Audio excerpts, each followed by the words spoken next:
Welcome to Sidetracked, your unofficial agency of record. I'm Shane.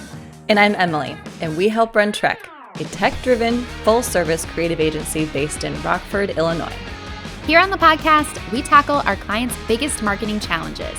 We reveal what's worked for us and dig into real-life case studies and practical strategies you can put to work today. Curiosity is our compass, which is why we always start with a question. All right, today's big question: how do I use intent tools in my marketing? We love intent tools, but I also think we might have different definitions of what intent tools so? are. I don't know, Okay. maybe. Why All don't right. you I'm tell curious me? to hear how you think about them. Okay. Okay, it I'll might be tell the same. you what I mean when I say using intent tools in your marketing. So there are a bunch of different tools out there that basically aggregate user data and make that user data usable to marketers. And it's going to be things like this company just went through a merger or got acquired. It's going to be things like this company is in the news because they're opening a new location. So sort of some of it's like that type of business intelligence, right? This company just did layoffs. This company just hired a bunch of people. This company just did a reorg. Things that might help a marketer because you can infer if a company is going through some big change like that, they're maybe going to need whatever your, product or services that you're trying to sell. Other things might be someone at this company is researching these types of technologies, or someone at this company is researching these types of products. It could also be like, this company has bids out there. What type of bids do they have out? So you can use that intelligence in your marketing.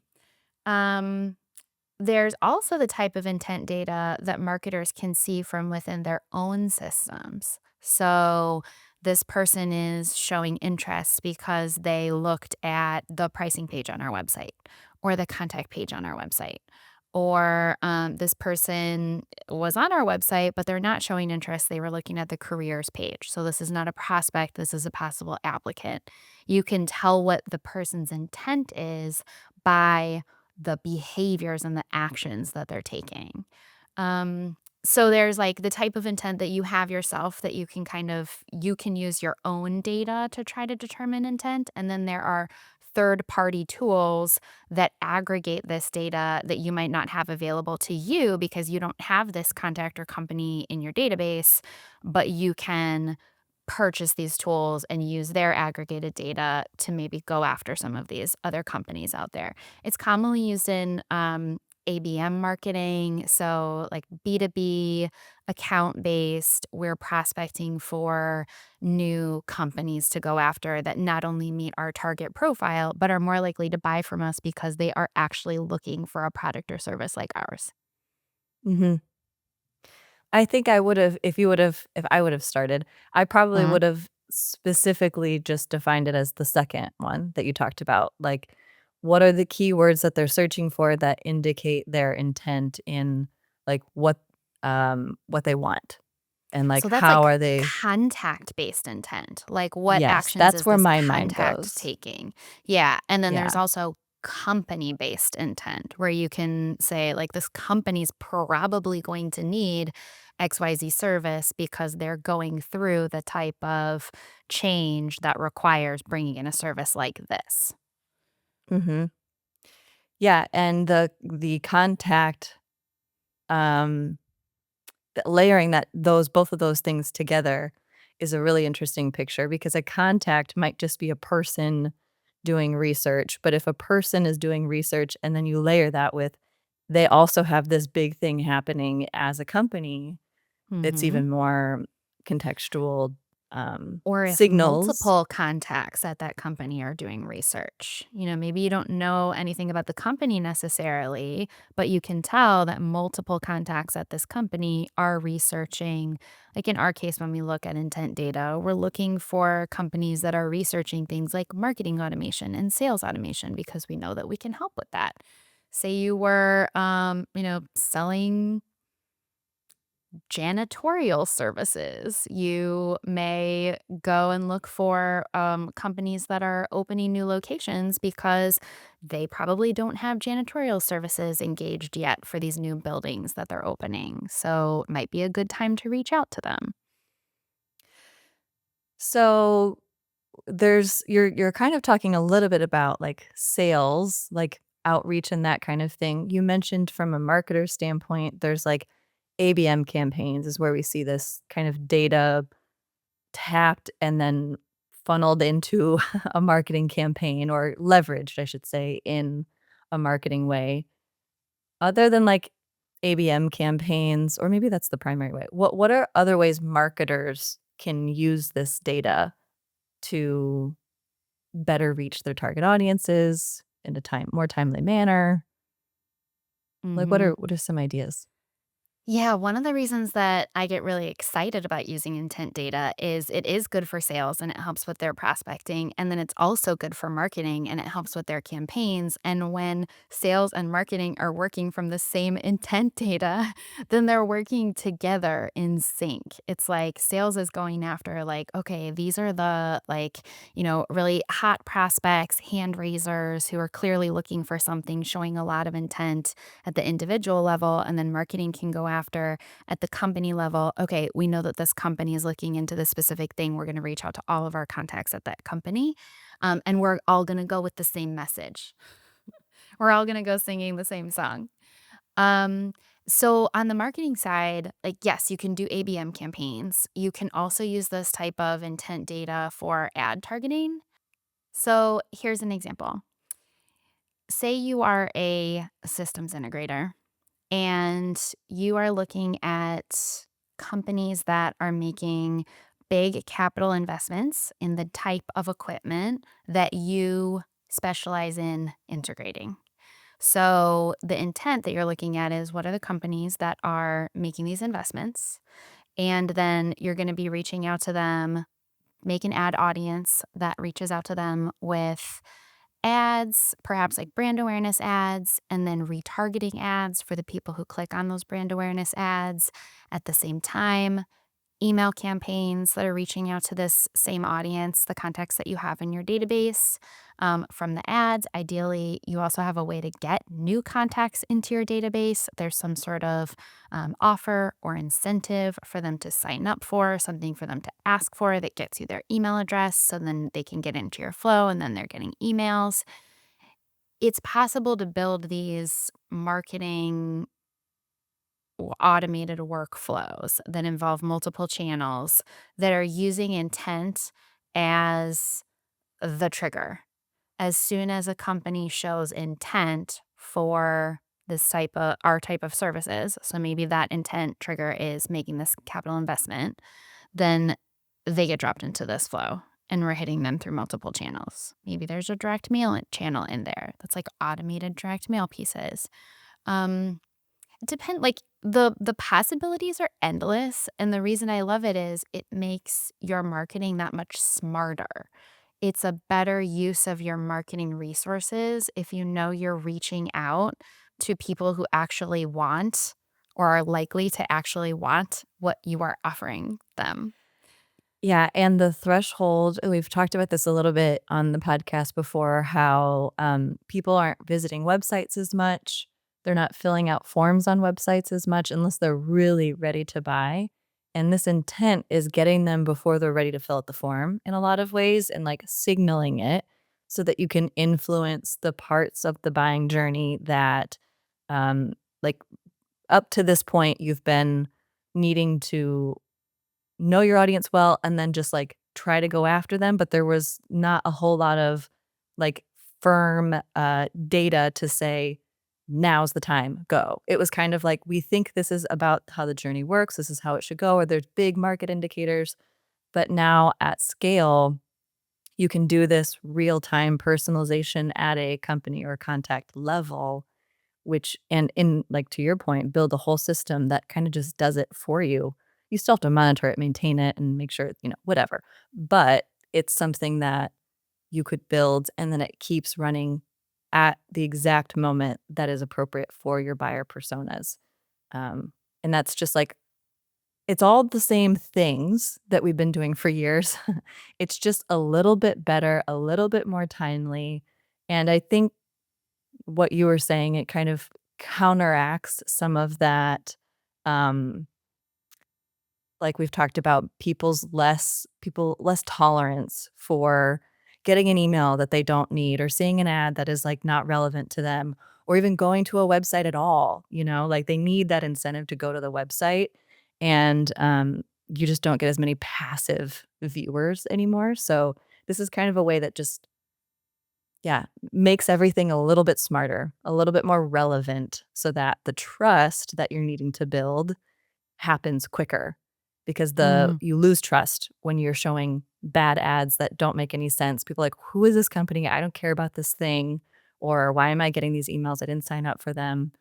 Or "I went to their website once and now all of a sudden it's following me everywhere. I was actually looking for my brother. I don't care about this thing," whatever it might be. So I I like the idea of being smarter with our marketing, being using our dollar better.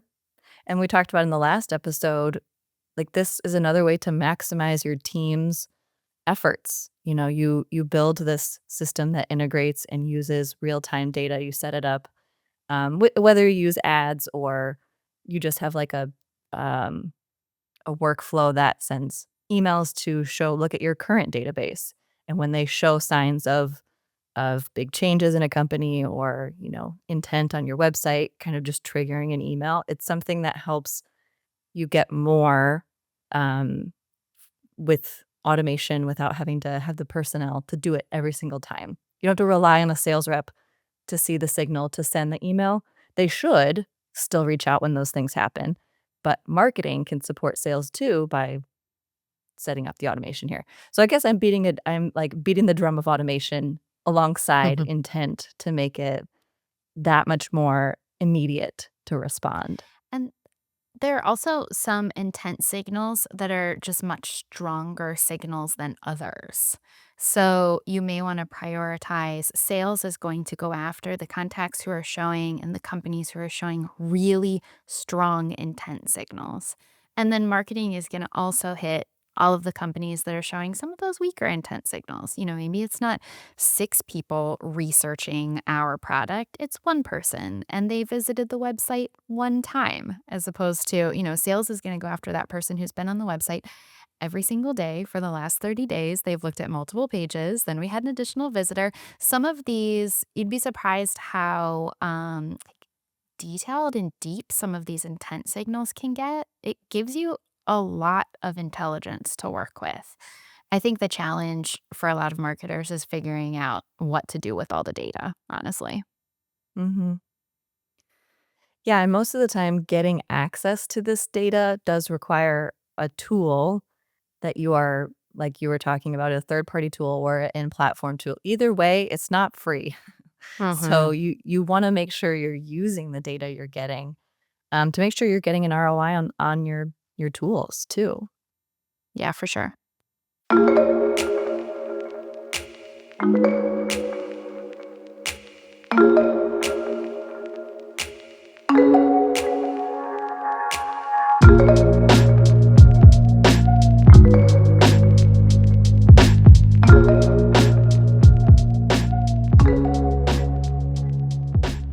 All right, problem solved. Here with us today is Summer Bayer, our HubSpot enablement specialist or HubSpot gal. I think if you asked her, that's always how you introduce yourself. Hi, Summer. Hi, guys. Happy to be here. Excited to have you. Your first time. Yes. So, we've been talking about buyer intent tools, and maybe you could start by telling us a little bit about the HubSpot buyer intent tools specifically. before we jump into how we've used that tool for a client. Yeah. So the buyer intent tool in HubSpot, um, long story short, pretty much takes your total addressable market and allows you to narrow it down to the specific like criteria, page paths, certain markets, even down to specific tech that companies use, to narrow that down to the companies and the actions and things that mean the most to you. So when you identify a company that is pretty much looking for a solution that your company maybe solves, then or a problem that your company solves, then you are able to identify the companies that are in your target market, pretty much. So we talked about like in-platform tools and like third-party tools. And this is an example of a in-platform tool. It's in HubSpot already. If you have a HubSpot license, it's kind of in the day-to-day of things that your sales are using or your marketing can leverage the data, right? Or is hmm it just a sales tool? Um, it's a tool that I think you can configure it to use it however you'd like. I feel like you can use it to find new business, or you can also use it to maybe see what customers that you're currently working with, how they're navigating your site, and maybe Mm.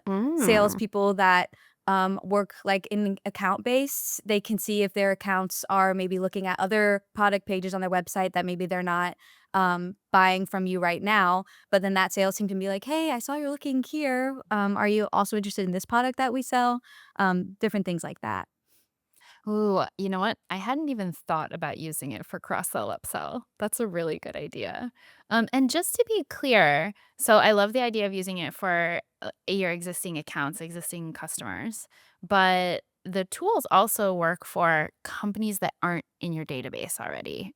And right? Like, I think hmm that's one of the kind of like game changers here is before these intent tools, you were kind of limited to accounts that are already in your database. Exactly. Yeah. And you can also set up some automation within the tool to where companies are automatically added to your database or maybe added Now to we're a talking. specific. I was talking about Yeah. Yes. automation a lot earlier. I love it. Okay, sorry. No, you're good. Yeah, that's an exciting piece too because it picks up like all that different criteria we were talking about earlier that you can kind of customize to what matches your needs, and then it can dig even further and put into specific maybe workflows or segments that specific companies um you want you want them in, if that makes sense. So say like a workflow trigger is a company within a specific like revenue range.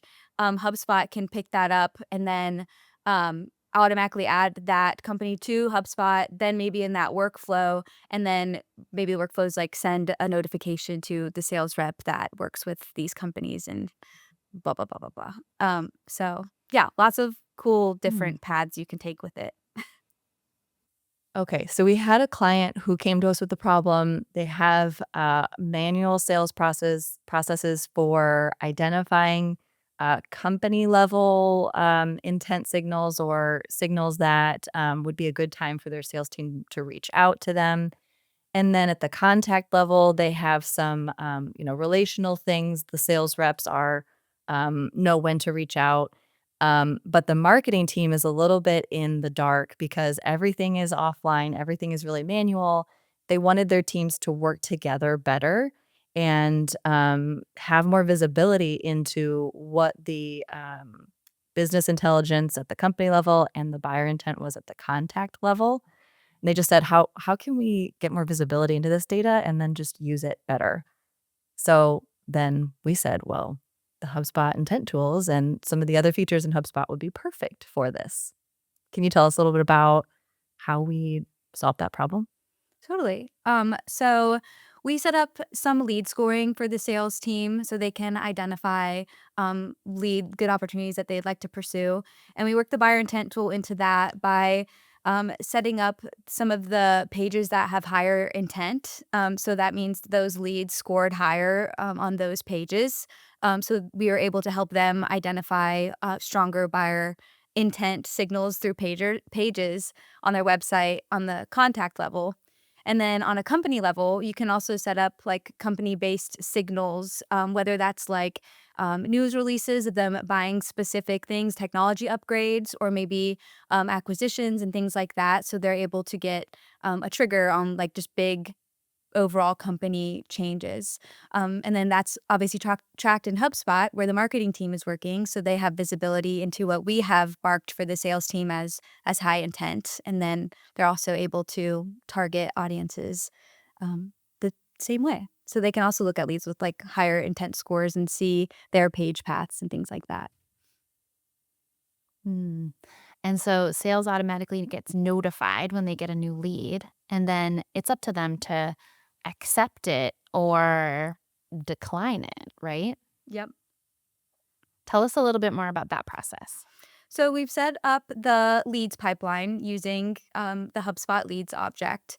And so whenever we've identified a contact that has a high lead score, it's automatically routed to a sales rep, and the sales reps are able to go in, look at that contact, see the different things that that contact is doing, reach out, maybe make some notes on the record for the other team to, or for others on the team to see how they're interacting with that lead. And then if they think it's a qualified enough lead to keep pursuing, they'll accept it.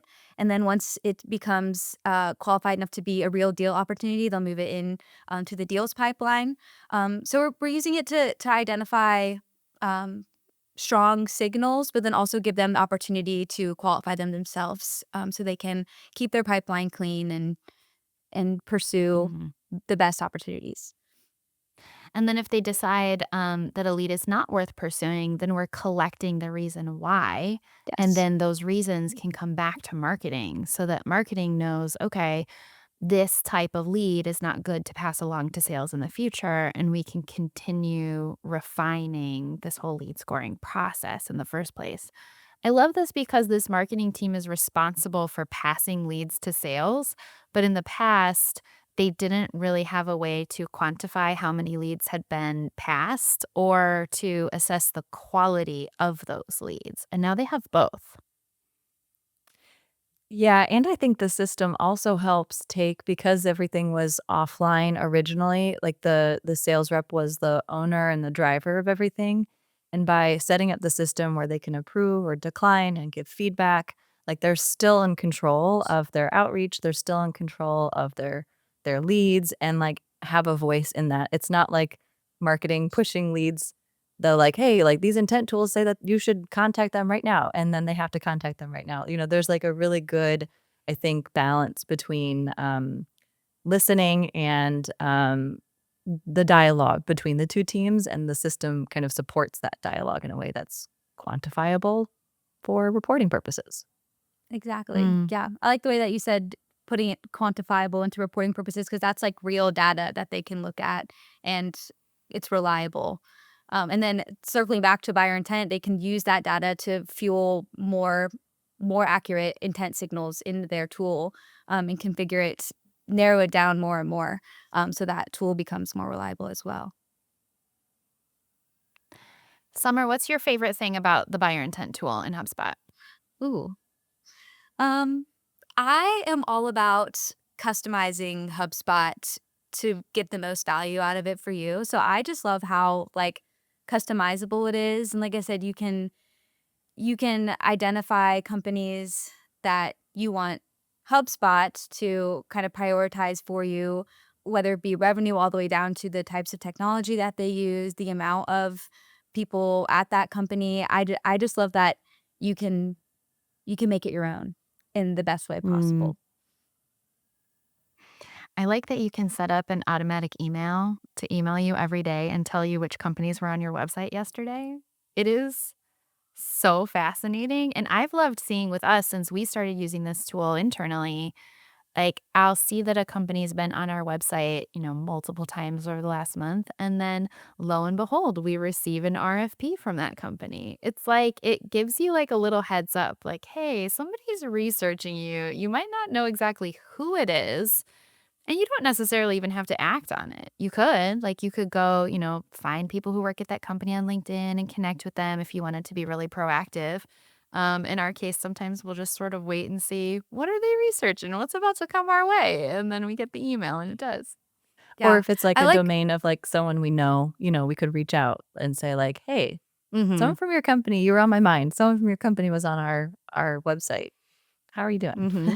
yeah. Yeah. You can also send pretty much as many of those buyer intent digest emails as you want to whoever you want. So you can create different filters that go to different people. So you have like different parts of the business targeting different companies. You can just have as many as you'd like and have the right companies go to the right people, which is really cool. Or if there's like one person who needs to know about intent on a certain product page and another person who needs to know about intent on a different product page. Like, yeah, I like that idea. Exactly. Yeah.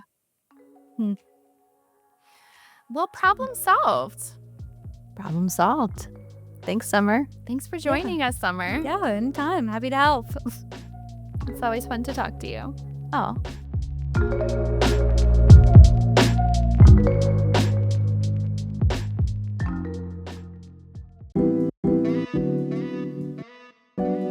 For this season of Mike's at the Bar, I'm inviting fellow Trekkies to join me for a drink and 3 questions, but little do they know that I have a wild card question. Today I have Jess Colts, account manager, joining me at the bar.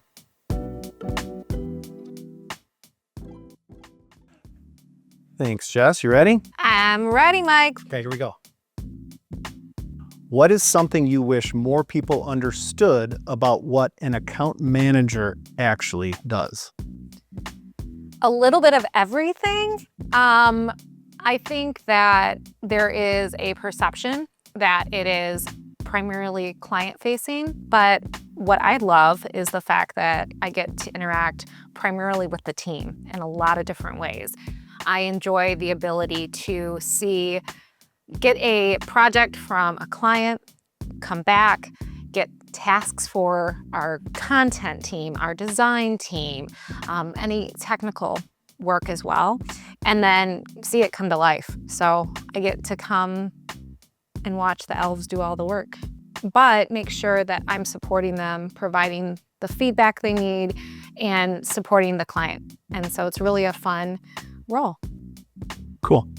I think it's nice too that in the position that you're in, you get to see things from the little spark of an idea get fanned and into a nice outcome, a bigger flame of from beginning to end. It's more about really thinking, okay, I think I have a solution, but then having a team that I can come to and really come up with even more creative ideas and thoughts and ways of looking at things, and then having the tools to be able to do it. And it's really cool, to be honest with you. I really enjoy just seeing, like I said, it's like going to Santa's workshop every day and seeing the magic happen. Awesome. Okay, here we go. On a scale from group therapist to air traffic controller, where does account management land on most days? Well, we usually start on one side and then end at the other. So and it can change. It's interchanges throughout the day. I think you can't expect anything. So I don't expect things to happen a certain way.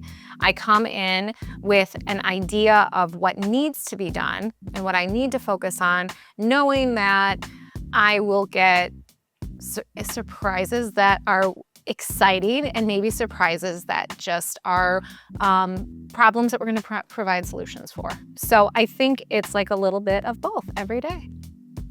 Being nimble is what's important. Yes. You can have both hats on at the same time. And I need to do that all of the time. Okay, here we go. All right. What's a small thing you try to do in every client relationship that pays off big over time? Well, it's about relationship first. So I want to hear about, obviously, who they are, their role the company or the organization, but then I want to know who they are as a person. I hear little bits about their family or whatever that might be. And that's important to me because it's the relationship that matters most. Yes, we provide solutions to things that they need to address for their work, but I really care. And so I think that's where that one small little nugget is hearing that their birthday was next week, or that they just are going to be going on vacation or just came back, and caring enough to ask, how was it? Where did you go? Or at the flip side, if there's unfortunate news. I had a client that shared that they were going to be going to a funeral this week and sharing, I'm sending my deepest condolences, because those are the relationship builders that matter most and are most important to me. So many more layers to it than just being problem solvers. Yes, absolutely. It's about caring and wanting to be a part of their story. Okay, great. Thank you. But you're not off the hook yet. Oh, You get to pick a wild card question out of Grandpa's can. Oh, I like this. Okay. So grab it, don't look at it, hand it to me. Oh. All right, let's see. Hey, here we go.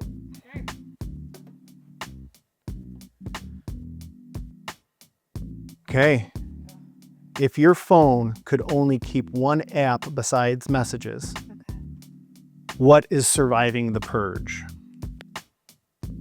Oh, photos. Without question. Sure. Every photo tells a story, and it's connected to my kids' devices, so I get their random photos too. So 100% photos. Awesome. Thanks for joining me. Well, thanks for having me. Thanks for the pour.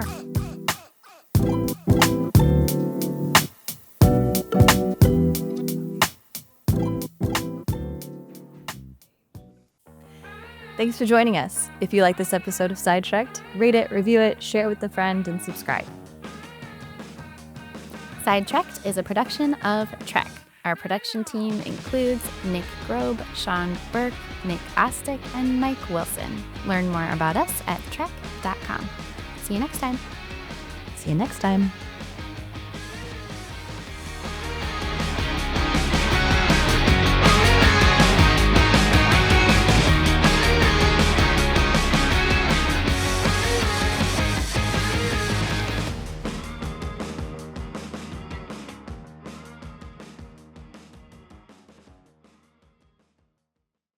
One more thing.